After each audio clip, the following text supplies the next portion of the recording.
Vol en habitation. En énonçant des chiffres précis, vous rassurez la cliente. Ils figurent sur les conditions particulières et générales. Je vous invite à remplir un état des pertes. Pour les biens usuels, vous êtes largement couverte. Pour les bijoux, la limite est de X euros.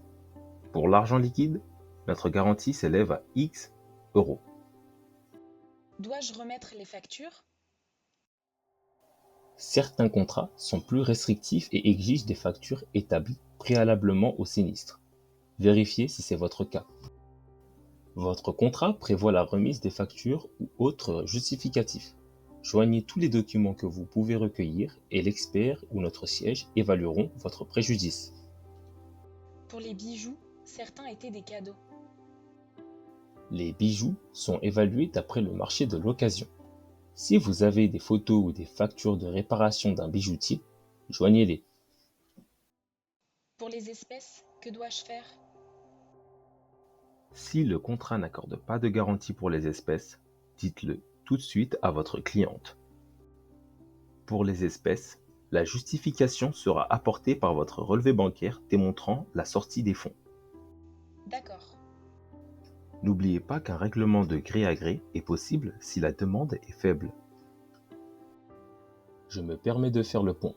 Vous remplissez l'état de perte, vous y joignez le maximum de justificatifs. Je saisis immédiatement l'expert. Que fait l'expert?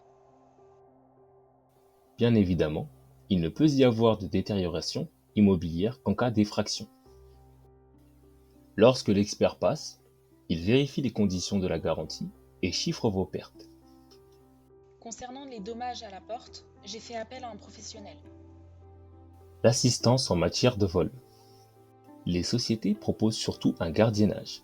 Il n'est pas certain que les clients veuillent s'embarrasser d'un vigile à domicile. Quelques rares sociétés proposent l'intervention d'un professionnel pour la réparation. L'hébergement peut être aussi utile pour les clients, notamment si les dégradations intérieures sont importantes.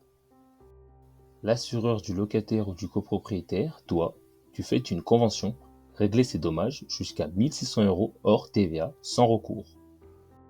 Nous prenons également la réparation des dommages causés par le voleur sur facture acquittée.